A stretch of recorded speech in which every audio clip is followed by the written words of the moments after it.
Welcome to Email After Hours by SenderScore, powered by Validity. We're your hosts. My name is Guy Hansen. And I'm Danielle Gallant, and this is Email After Hours.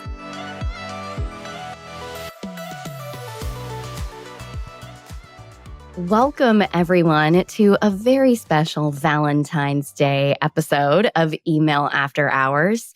And of course, today we're going to talk about love, or at least we hope so. In the United States alone, consumers are expected to spend $26 billion this year. And of course, on what's supposed to be the most romantic holiday of the year, marketers are sending email campaigns promoting just about everything: candy and confectionery, jewelry, experiences, clothing. Nearly every industry is in the midst of reminding subscribers to purchase to make their loved ones feel special. Just take a look at your own inboxes today. I wager most of the emails you're getting are themed in pink and red. And love is potentially in the air for more than just email marketers. And in the week leading up to Valentine's Day, dating apps see a huge bump in new users. And hey, sort of got to say it, Danielle and I have both forayed into the world of working with dating email programs over the years, both from the client and the sender side. In today's episode, we're going to touch on that as part of our broader conversation about Valentine's Day. Shall we jump in? Let's. Guy, to kick us off, I'm going to put you on the spot. Any best or worst first date stories that you're willing to share? Oh, man, I can probably tell you both. We'll start with the worst. It was in my early 20s, and I managed to get a date with a lovely lady. I mean, I was seriously punching above my weight with this one, and we were going to go out on Valentine's Day for our first date. And maybe because I was a bit nervous about it, but I allowed myself to be persuaded by a couple of my friends to sort of double up, and we went out as a group. And probably the easiest way to explain the story is one of those friends, his name was the Wurlitzer Puke Box, because it kind of described how he managed his booze. And true to form, that's exactly how the evening ended up. And what can I say? She wasn't impressed. It wasn't a great first date, and she was very nice about it, but she kind of said, I just don't think we'll see each other again. It's probably better. So I was devastated. The upside was that the next year I took another lovely lady out for a Valentine's Day dinner, and she became my wife. So all good things, have a happy ending, I guess. Wow. Can I just say you're really swinging for the fences on Valentine's Day first dates? There was a third part to that, because having met her a year later, we got engaged on Valentine's Day too. So there you go. What about you, Danielle? Any sort of Valentine's or dating experiences you're going to share with us before we get into email marketing? I was just pausing, dreading being asked this question.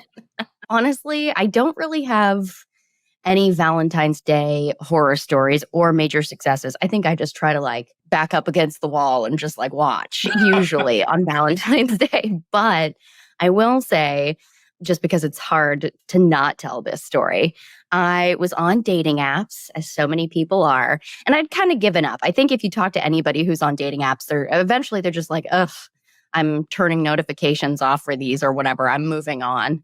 And I got a notification, an email that was like, you have a new connection, or compatibility match, I think is what they called it. And so, of course, I was intrigued, and I went through, and it was my ex-boyfriend. I was like, okay. So listen, as I mentioned in the intro, we'll start by going way back in time, work-wise, when we were sort of both relative newbies in the email world. And strangely, we both happen to have experience working or consulting for dating programs. You reckon we should give our listeners a quick rundown? I think we have to. Okay, I'll go first because it'll probably... Please start. I can't... First of all, to preface this, I think dating programs, at least in my experience, is generous.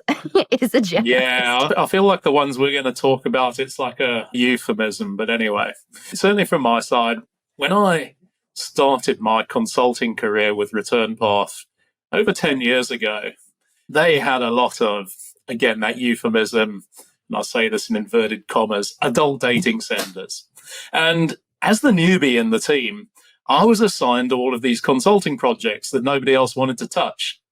And it meant that I had to sign up a lot of dating profiles. And I still get beaten up with this one. The Silverstone Stallion was one of my favorites and most regularly used personas.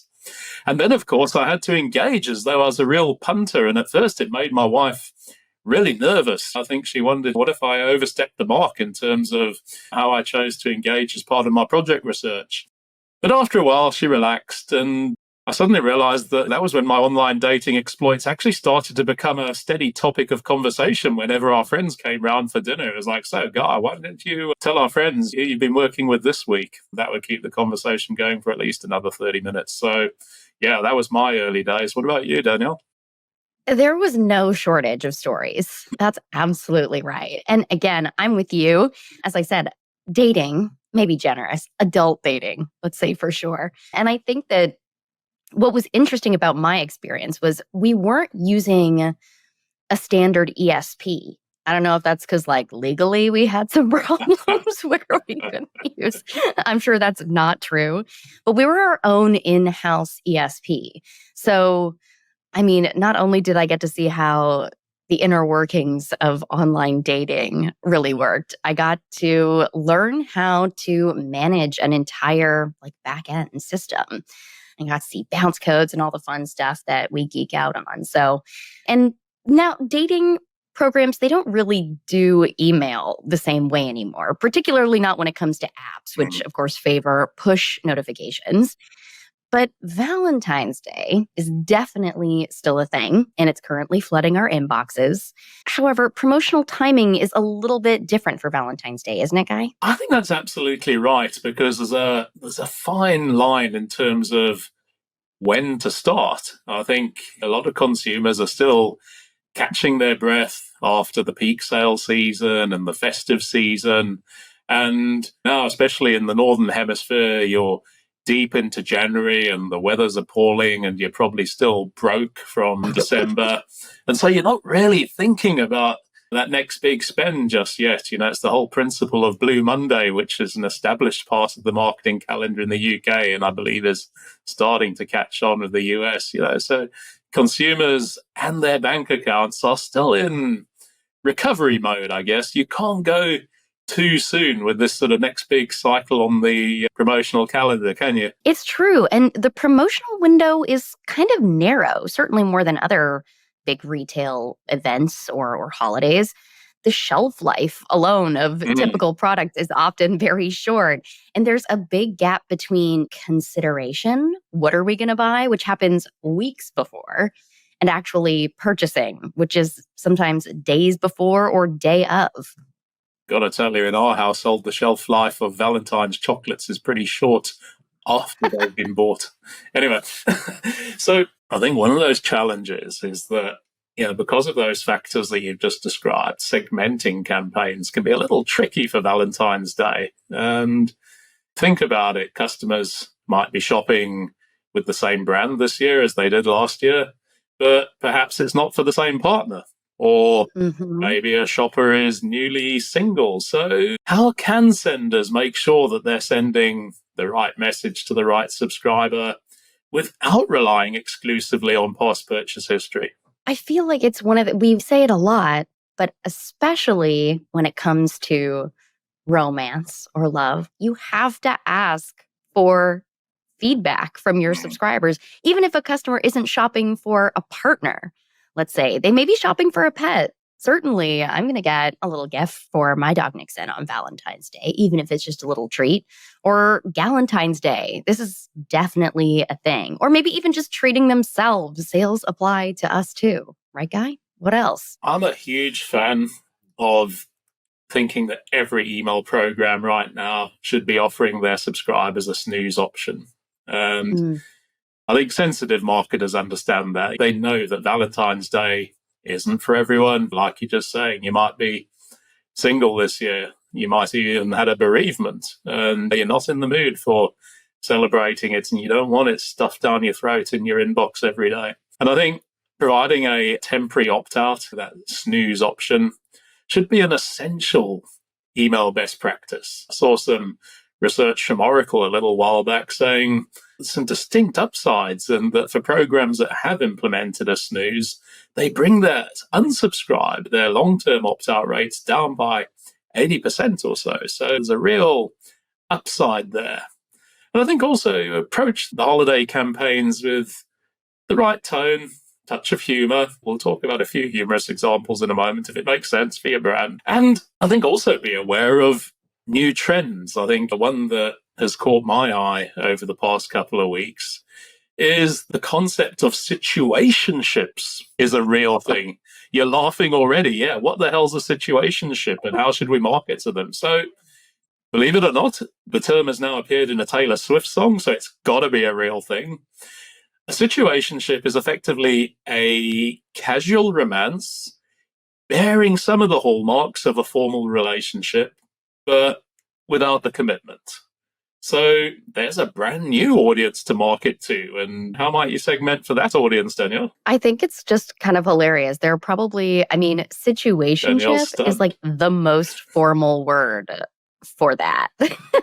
I don't know. But certainly I think that if you're segmenting your campaigns out, you're getting feedback all the time about what subscribers want. And when you say situationship, I start thinking of the way that cross-channel promotion can really work together to understand your audience. Because when I hear situationship, not to reveal how old I am, but I think of Facebook, where it's like, Danielle is in a situationship with. Yeah. And who knows? A situationship covers a lot of ground. And yeah, you're making me laugh with this one for sure. I heard a great example from Sweethearts Candy, and they are actually now doing a situationships box for Valentine's Day, where some of the sort of seriously loved up messages like true love and only you have been blurred out for situationship couple. How do you like that? I think it's clever. And that's that humor that you're trying to fold in sometimes, right? Like it can't be taken too seriously. And speaking of humor, I cannot let this recording go by without asking about a Valentine's Day campaign and product that you told me about. I know what's going. You're rubbing your eyes, which on the surface, it sounds completely inappropriate, but is actually super successful. And that is the love sausage, people. Guy, please explain the love sausage. Deep breath. The love sausage.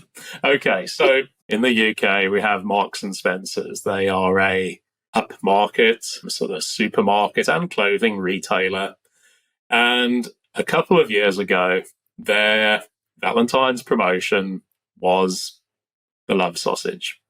And it was basically a beautifully packaged long sausage in the shape of a heart. And you got the little egg shaper so that you could do your fried egg in the shape of a heart as well.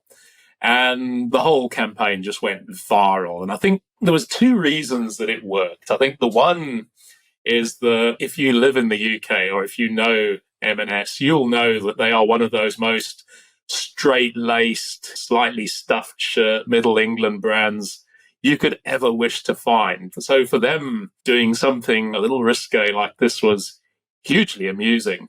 And I think the other is that the great British public responds to that. They love the idea of humor where it's a little bit smutty, it's a little bit innuendo-laden.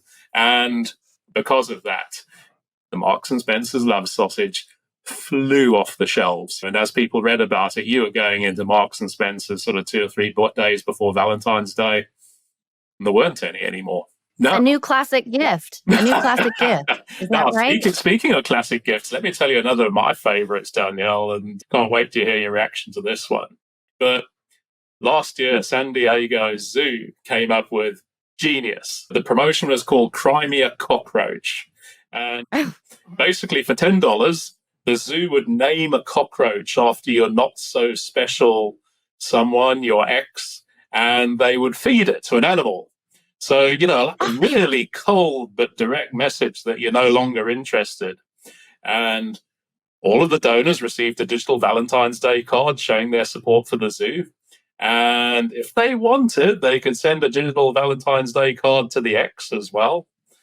And you could upgrade as well. For $25, you could actually have a rodent rather than just a cockroach. Oh, And if you wanted to go the platinum option, $150 upgrade, they would do a personalized video message to the recipient showing their cockroach or rodent or a vegetable, if you wished, being devoured by the animal that it was fed to. So there you go. I mean, who said romance is dead? or a vegetable. For all you vegans and vegetarians. That's so crazy, but it's amazing. I love the creativity there. And again, I love the humor.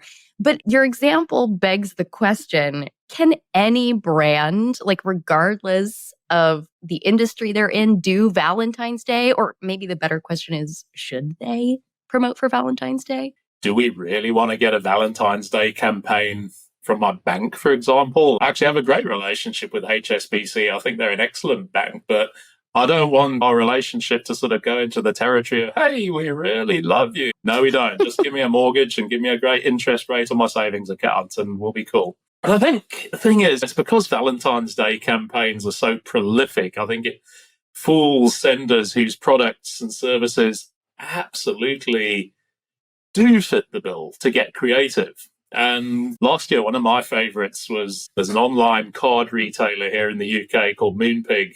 And they moved really quickly as the ChatGPT revolution was starting to gather steam.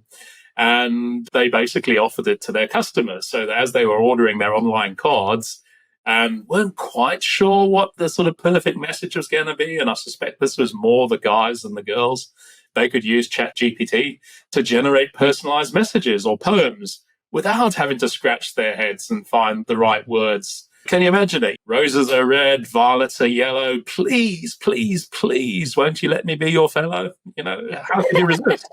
Creativity and standing out in the inbox on major retail days is tricky. And we've talked about this in many of our email after hours episodes. So have you seen anything particularly unique about ways that senders have managed to cut through the noise? I saw last year a couple of Valentine's Day specific Bimmy logos next to the sender's name. So it was still recognizable. Clearly the sender still had the logo, but just a little bit of a Valentine's Day themed that I thought was pretty interesting. How about you? I really like that. I was wondering, after we did our look back at Black Friday and Cyber Monday, and we saw several senders, Hickory Farms, a good idea, doing the same kind of thing with their friendly froms and just tweaking them to be event-specific Hickory Farms on Black Friday. And I was looking in my email accounts to see if any of the senders were doing anything similar for this Valentine's Day. And I didn't see anything like that yet, but I did notice one trend, and it sort of comes back to what we were saying about when do you start promoting Valentine's Day and how soon is too soon. And certainly the trend in my inboxes is that the Valentine's traffic started coming in round about the 15th of January or so. But even then, I figure, that some of the senders were perhaps aware that maybe they were pushing their luck a little bit. Perhaps it was like a little bit soon with Valentine's still a month out. And the really interesting trend I saw was the way that they were balancing the pre-header text, the second subject line, if you will, with the main subject line. And pretty much up until the end of January, far more of the actual Valentine's references were in the pre-header. And it was almost like they were saying, we want to get these Valentine's promotions out, but we don't want them to be too in your face. We'll keep them a little bit more subtle. And only really since the last few days of January, and as we've moved into February, that Valentine's reference has suddenly become a lot more present in the actual subject line rather than the pre-header. And I don't know whether it's an intentional strategy, but it's a clearly visible trend. And if it has been thought through, it's quite a clever one. Agreed. I totally agree. I'm actually going to go back through my mailbox now to see how many brands have been trying to like subliminally message me with some Valentine's Day stuff.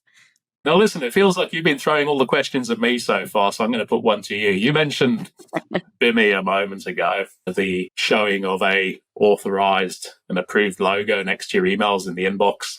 And because Bimmy relies on DMARC, it got me thinking about the big news story of the moment, which is, of course, the new Gmail and Yahoo bulk sender requirements, which have officially come into play this month. So what do you think, Daniel? Are Gmail and Yahoo going to end marketers' love affair with the inbox? Or is it going to be a different outcome? Gmark, the most romantic topic that we could be discussing today. I think that what you, I think, have called Yahoogle in is what they're doing is basically a form of tough love, right? It's going to cause some initial pain. And certainly the discussion that we've seen, I don't think I've seen so much discussion about any one topic since Apple's mail privacy protection, or MPP, came. And it was referred to then as the apocalypse for standard email metrics. But ultimately, mailbox providers are going to enforce standards like this, and senders will benefit from greater trust and engagement, which of course are two hallmarks of any successful relationship. What do you think, Guy? Nicely done. All I can say is +1. I think you're right. We were speaking to Marcel from Yahoo recently. In fact, sneak peek, he's going to be our next guest on this podcast. And he actually emphasized that whole principle of trust. He's saying that it's important for subscribers to be able to trust the senders that are putting these messages in their inboxes. And he said it's also vital for the mailbox providers like Yahoo and Gmail to be able to trust those senders too. And I think once trust exists in both of those directions, then you're probably in equilibrium between you, the mailbox providers, and your customers. And that's when your program performance is really going to hum. I totally agree. And I'm excited to have Marcel back to chat more about this. I just think there are so many questions still. But before we completely veer off of Valentine's Day, and really before we start to close out the episode, I have to ask, do you have any favorite Valentine's Day email campaigns that you've ever seen or that you've received? Our regular listeners, they'll know that I have a bit of a soft spot for the email program from Firebox. And if you don't know who they are, they're effectively an online novelty store. And you can find a load of stuff there that you never knew you needed until you see it. So taking a step back, a couple of years ago, they did this really great Mother's Day email.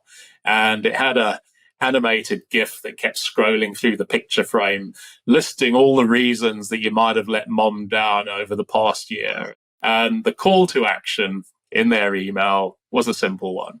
It's time to put things right. It's time to buy your way to a clean conscience. Shop now with Firebox for the perfect Mother's Day gift. So, as you might gather, their sort of whole tone is slightly irreverent. It touches on that humor again, but they do a great job of it. I saw their most recent Valentine's email yesterday, and what can I say? They've come up with this immortal line: love is like gas. If you have to force it, it's probably shit. Now, and just so everybody knows, Guy and I work off of a little bit of a plan when we do these episodes, and there's just this line: love is like gas. In the middle. I'm just looking at it now. I'm sorry. I know it's probably right down there with the worst schoolboy humor, but it was quite funny. And in a crowded inbox, you've got to stand out somehow. And yeah, there you go. They definitely stand out. What about you, Danielle? Sort of going back to all the programs you've had experience of working with over the years, what's your biggest aha moment that you want to share with us before we sign off? A little bit less crude than love is like gas, for sure. But it was funny. Funny. So funny.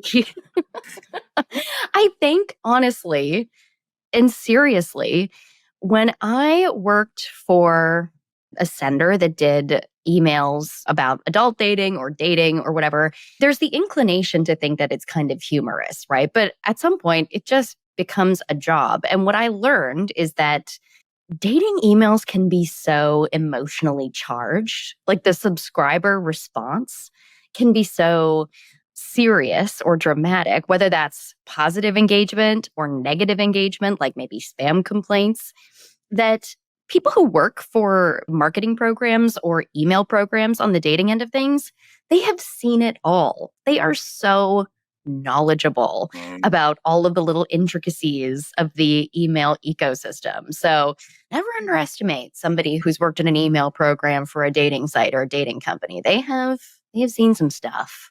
I think you would agree. Oh, absolutely. And they all end up on podcasts. Exactly. Anyway, there we go. So we've got the... So happy Valentine's Day, Happy everyone. Valentine's Day, indeed. It's been an awesome episode, Danielle. I've loved talking about this with you. And hopefully in between the jokes, there's been a couple of great takeaways which our customers can take and apply to their email programs. So that's it. Remind us again what's happening next time out. Next time, as you gave a little teaser, we will be speaking with Marcel Becker, who is Senior Director of Project Management at Yahoo. And we are going to get into the nitty-gritty on Yahoo and Gmail, or Yahoo goals, news sender requirements that will basically be 1 month into enforcement. So everybody's going to be on the ride. Sounds awesome. We'll see you then. Be sure to tune in next time and hit subscribe so you don't miss any future episodes. And don't forget to visit senderscore.com for loads more great resources to help you become a stronger sender. To all you sleepless senders out there, thank you for joining us after hours, and see you next time.